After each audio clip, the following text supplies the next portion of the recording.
Hello साथियों, नमस्कार। आपका स्वागत है डीएनएस एग्ज़ाम बोर्ड में। तो आज यूपी पुलिस री एग्ज़ाम को लेकर जो नवीन शर्मा सर जीएस का प्रैक्टिस सेट चला रहे हैं, उसका प्रैक्टिस सेट नंबर 3 है। इससे पहले हम इसका पहला और दूसरा प्रैक्टिस सेट का रिवीजन पूरा कंप्लीट करा चुके हैं। अगर आप उनसे नहीं जुड़े हो तो इसको कंप्लीट करने के साथ साथ आप उन दोनों प्रैक्टिस सेटों को भी कंप्लीट कर लीजिए। और इन दोनों प्रैक्टिस सेटों की जो पीडीएफ है वो आपको फ्री ऑफ कॉस्ट मेरे टेलीग्राम चैनल पर मिल जाती है, तो आप वहाँ से इसे डाउनलोड कर सकते हो। तो बिना किसी देरी के शुरू करते हैं इस क्लास को, जिसका पहला क्वेश्चन है कि कुषाण शासक जो कनिष्क है, कनिष्क का राज्याभिषेक कब हुआ? तो 78 एडी में हुआ। तो जब इसका राज्याभिषेक हुआ तभी इसने क्या, तो शक संवत को चलवाया। क्या? शक संवत। और इससे पहले कौन सी चली थी? विक्रम संवत। और विक्रम संवत कब चली थी? तो 57 BC में। तो कभी कभी क्वेश्चन पूछा जाता है कि विक्रम संवत और शक संवत के बीच में कितना अंतर है? तो 135 वर्षों का अंतर है। आगे देखते हैं, समुद्र जो गुप्त संवत है वो कब चली थी? 319 एडी में चली थी। किसके द्वारा? चंद्रगुप्त प्रथम के द्वारा।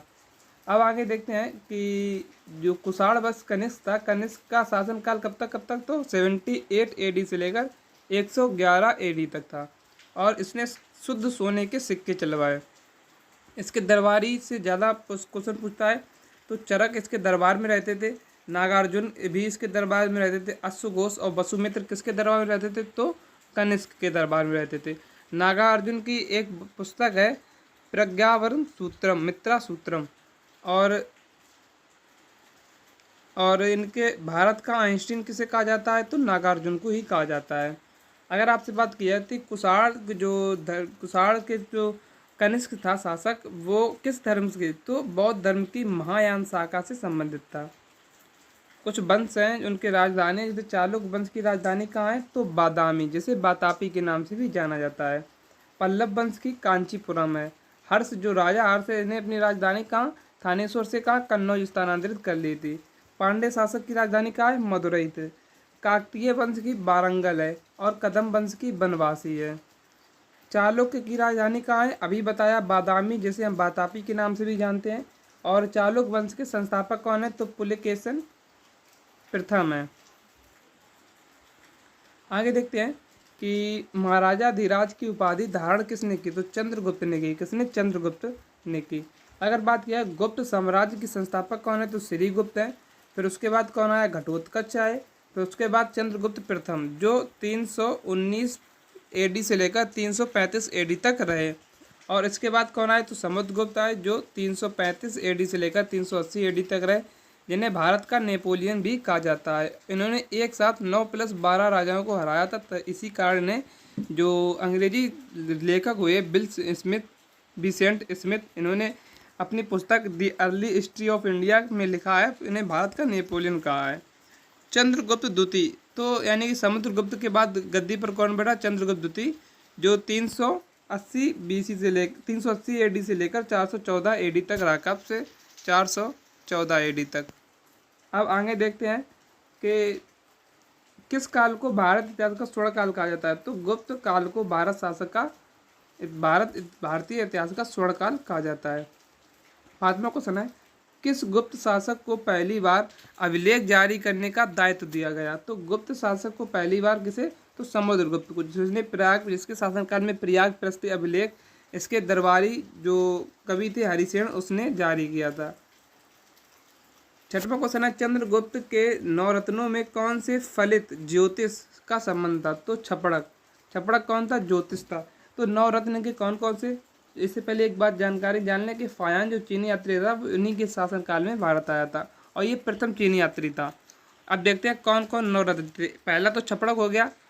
दूसरा कौन? बरुचि, जो व्याकरणी था। तीसरा शंकु, जो वास्तुकला से आर्किटेक्चर से संबंधित था। चौथा था मानसिंह, जो कोषागार था। तो 5वां था बेताल भट्ट, जो जादूगर की कहानियाँ सुनाता रहता था। और आपने कहानी भी सुनी होगी विक्रम बेताल की, जो बेताल विक्रम के कंधा पर बैठ के कहानी सुनाता रहता, फिर आप उसमें लास्ट में एक क्वेश्चन पूछता, तो वो यही विक्रम बेताल है। जो घर करपट जो था, ये कूटनीति के लिए संबंधित था। धनवंतरी एक डॉक्टर था। 12 मियर थे, वे खगोल विद्वान थे। और कालिदास जो लेखक थे, इनकी पुस्तक कुमार संभवम, कालिदास मित्रम, इन्हीं की पुस्तकें हैं। कुमार संभवम मागमिला सूत्रम। आगे कहते हैं कौन सा आर्टिकल अल्पसंख्यकों के वर्गों के हित के संरक्षण के लिए है? तो आर्टिकल 29। आर्टिकल 17 में अस्पृश्यता का अंत है। 8वां क्वेश्चन है मौलिक अधिकारों के लिए लिया गया। तो मौलिक अधिकारों को लिया गया तो कहाँ से लिया गया? यूएसए से लिया गया। इसी प्रकार राज्य के नीति निष्पक्ष सिद्धांत जिसे डीपीएसपी कहते हैं उन्हें लिया गया है कहाँ से? तो आयरलैंड से लिया गया है। आरटीआई यानी कि राइट टू इन्फॉर्मेशन एक्ट कब का है? तो ये 12 अक्टूबर 2005 का है और इसी वर्ष ये लागू हो गया था, जिसे हम सूचना का अधिकार भी कहते हैं। और ये किस में है? तो ये आर्टिकल 19 के आई में है। कहाँ? आर्टिकल 19 के आई में है। और आरटीई यानी कि राइट टू एजुकेशन ये किस में है? तो ये है राइट टू एजुकेशन, आर्टिकल 2009 में लागू किया गया, 2009 का एक्ट है और 2010 में लागू किया गया। ये किसका? तो 86वें संविधान संशोधन के जरिए ये आया था। अंतर्राष्ट्रीय शांति की बात किस में की गई? तो डीपीएसपी में की गई, आर्टिकल 51 में। कौन सा राजनीति निर्देशक सिद्धांत भारतीय संविधान में बाद में जोड़ा गया? तो जो मुफ्त कानूनी सहायता है, निःशुल्क विधिक सहायता, वो किस में है? आर्टिकल 39 के ए में है और यही क्या है? बाद में जोड़ा गया है। आर्टिकल 44 क्या कहता है? समान नागरिक सहायता के बारे में बताता है। आर्टिकल जो 40 के ग्राम सभा के बारे में बताता है। आगे देखते हैं 12वां क्वेश्चन है 11वां मौलिक कर्तव्य भारतीय संविधान में जोड़ा गया कब? तो 2002 में जोड़ा गया। और ये क्या में? जो 86वें संविधान संशोधन से जोड़ा गया और 6 से 14 वर्ष के बच्चों के लिए शिक्षा के लिए ये था। और अगर आपसे बात किया कि 0 से 6 वर्ष के बच्चों की शिक्षा के लिए तो आर्टिकल 45 है। आगे देखते हैं कुछ बांध हैं जो किस नदी पर है, जैसे सलाल बांध परियोजना कहाँ है? तो चेनाब नदी पर है। और थीम बांध कहाँ है? तो रावी नदी पर है। काकरा पार कहाँ है? तापी नदी पर है। और नागार्जुन बांध कहाँ है? तो ये कृष्णा नदी पर है। हीराकुंड बांध कहाँ है? तो हीराकुंड बांध है महानदी पर, उड़ीसा में है। टेरी बांध भागीरथी में उत्तराखंड में है। और श्री सैलम बांध कहाँ है? तो कृष्णा नदी पर है, आंध्र प्रदेश में। उकाई जो बांध परियोजना है वो कहाँ है? तो तापी या ताप्ती नदी गुजरात में है। और नाथपा झाकरी जो कहाँ है? तो ये सतलज हिमाचल प्रदेश में है। आपसे बात की है मैथन कहाँ है? तो बराकर झारखंड में है। इडुक्की कहाँ है? तो पेरियार केरल में है। और राजघाट कहाँ है? तो बेतवा नदी पर उत्तर मध्य प्रदेश के बॉर्डर पर, उत्तर प्रदेश और मध्य प्रदेश के बॉर्डर पर है। 14वां क्वेश्चन है सर्वाधिक तट रेखा वाला राज्य कौन है? तो सर्वाधिक गुजरात की है, फिर उसके बाद आता है आंध्र प्रदेश, फिर तमिलनाडु। गुजरात की लगती है 1214 किलोमीटर, आंध्र प्रदेश की लगती है 973 किलोमीटर और तमिलनाडु की लगती है 9 से 6 किलोमीटर। सबसे कम समुद्र तट किसका है? तो गोवा का है। कितना? 102 है। बैरन ज्वालामुखी कहाँ है? तो बैरन ज्वालामुखी अंडमान द्वीप समूह में है। भारत का एकमात्र सक्रिय ज्वालामुखी है। 16वां क्वेश्चन है कि स्यो समंदरन जलप्रपात कहाँ है? तो ये कावेरी नदी पर है। कहाँ? कावेरी नदी पर। जोक जलप्रपात कहाँ है? तो शरावती नदी पर है। और बट्टा पराई जलप्रपात कहाँ है? तो पेरियार नदी पर है। धुआंधार जलप्रपात कहाँ है? तो ये नर्मदा नदी पर है, जबलपुर में है। चित्रकूट जलप्रपात कहाँ है? तो नियाग्रा नदी पर, इंद्रावती में है। और हुंडरू जलप्रपात स्वर्णरेखा नदी पर है। गोकक जलप्रपात कहाँ है? तो घटप्रभा नदी पर है। दूध सागर जलप्रपात कहाँ है? तो मांडी नदी पर है। चूलिया जलप्रपात कहाँ है? तो चंबल नदी पर है। 17वां क्वेश्चन है कि सबसे ऊंचा जलप्रपात जो कुंचिकल झरना है वो किस नदी पर है? तो बारहवी नदी पर है। कितना? तो 455 मीटर है। और ये कहाँ है? तो शिमोगा कर्नाटक में है। सेकंड नंबर पर आता है बोरही जो पानी झरना है, यानी कि बोरही जलप्रपात कहाँ है? उड़ीसा में है। लोनार कहाँ है? लोनार महाराष्ट्र में है। नक्की कहाँ है? तो ये राजस्थान में है। कोल्लूर कहाँ है? तो ये कोन्नूर झील कहाँ है? तो ये आंध्र प्रदेश में है। और पुलिकट झील कहाँ है? तो तमिलनाडु और आंध्र प्रदेश की सीमा पर है। और यहीं पर क्या है? तो श्री हरिकोटा द्वीप यहीं पर स्थित है। खारे पानी की सबसे बड़ी झील कौन सी है? तो चिल्का झील है। और पहले रामसर साइट भी यही है। मीठे पानी की सबसे बड़ी झील कौन है? तो बुलर झील है। कौन सी? बुलर झील। अष्टमुड़ी और बेम्बान झील कहाँ है? तो केरल में है।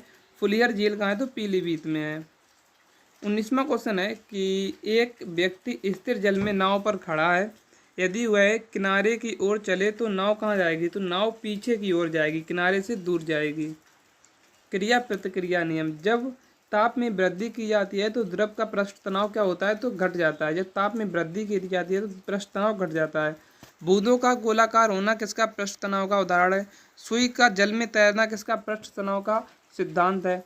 और कपड़ों में दाग का धुल जाना किसका है, तो ये पृष्ठ तनाव का उदाहरण है। गैल्वेनाइजेशन प्रक्रिया में मुख्यतः किस तत्व की परत चढ़ाई जाती है, तो जिंक और जस्ता की परत चढ़ाई जाती है।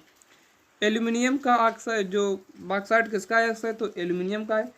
कॉपर के आयस कौन कौन से है, तो क्यूप्राइट कॉपर पायराइट है। जिंक का कैलेमाइन है। आयरन का क्या है, हेमेटाइट और मैग्नेटाइट है। पारे का कौन सा है, तो सिनेवार है। यूरेनियम का कौन है, तो पिच ब्लेड है यूरेनियम का। लेड का कौन सा है, तो लेड का गैलेना है। आगे देखते हैं 23वां क्वेश्चन है कि विटामिन ए किसका, तो विटामिन ए की कमी से रतौंधी होती है। विटामिन बी की कमी से बेरी बेरी रोग होता है। विटामिन सी की कमी से सी से स्कर्वी, सी से एस, तो सी से स्कर्वी। विटामिन सी की कमी से कौन सा, स्कर्वी। विटामिन डी की कमी से रिकेट्स। और विटामिन ए की कमी से मांसपेशियां कमज़ोर हो जाती हैं। और विटामिन के की समय से क्या होता है, रक्तस्राव होता है। थायमीन किसका नाम है, तो विटामिन B1 का नाम है। राइबोफ्लोलेविन किसका नाम है, तो ये विटामिन B2 का है। रेटिनॉल किसका है, तो विटामिन ए का है। और पायरेडॉक्सिन किसका नाम है, तो विटामिन B6 का है। नियासिन किसका है, तो विटामिन B3 का है। और बायोटीन किसका है, तो विटामिन B7 का है। एस्कॉर्बिक एसिड किसका है, विटामिन C का है। कैल्सीफेरॉल विटामिन D का है। टोकोफेरॉल विटामिन E का है। और फिनोक्विनोन किसका है, विटामिन K का है।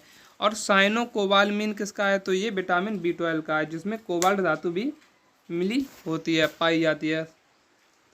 25वां क्वेश्चन है रेपो दर क्या है, तो जो RBI दूसरे बैंकों को ऋण देता है उसको रेपो दर कहते हैं। और जो RRR यानी कि रिजर्व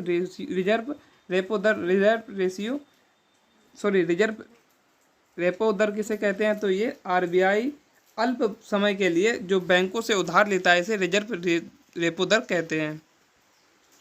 26वां क्वेश्चन है हाल ही में हुए बैंकिंग सुधार जिसे कमेटी की सिफारिश पर आधारित थे उनके अध्यक्ष थे, तो N नरसिम्हन अध्यक्ष थे।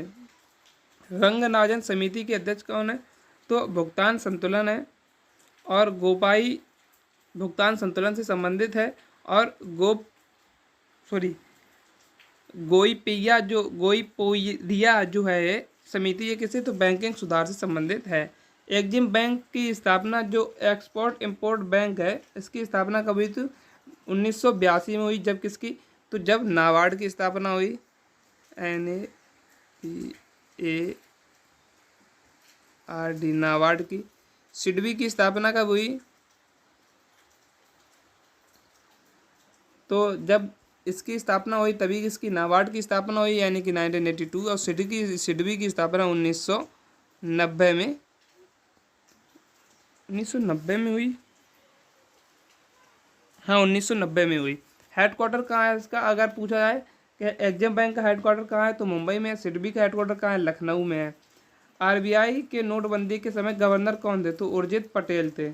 14 बैंकों का राष्ट्रीयकरण जब किया गया तब गवर्नर कौन थे, तो LK झा, जो कि 1969 में किया गया था। तो गवर्नर कौन थे, LK झा गवर्नर थे।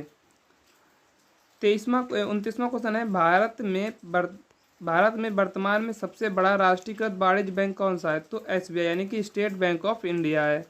और इसकी स्थापना कब हुई, तो 1 जुलाई 1955 को इसका स्थापना या राष्ट्रीयकरण हुआ।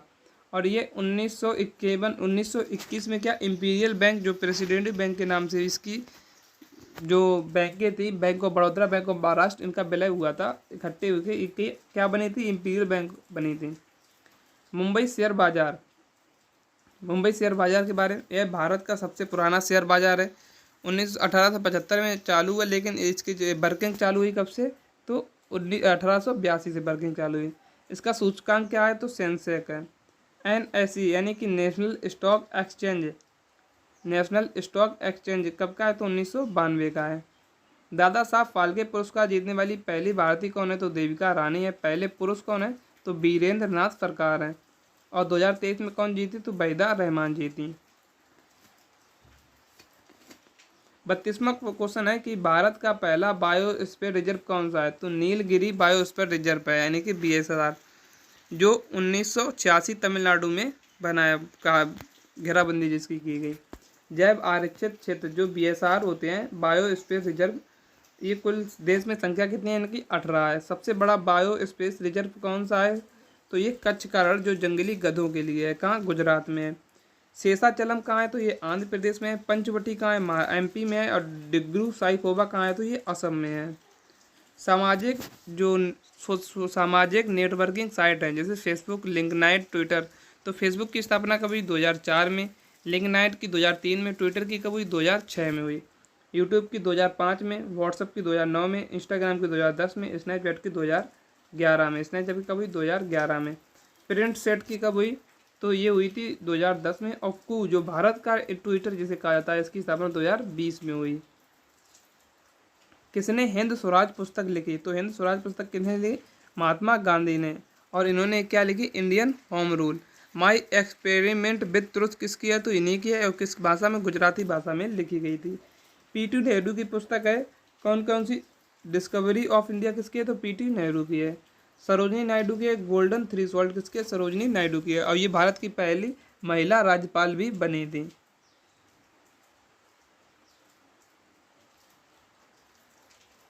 आगे देखते हैं।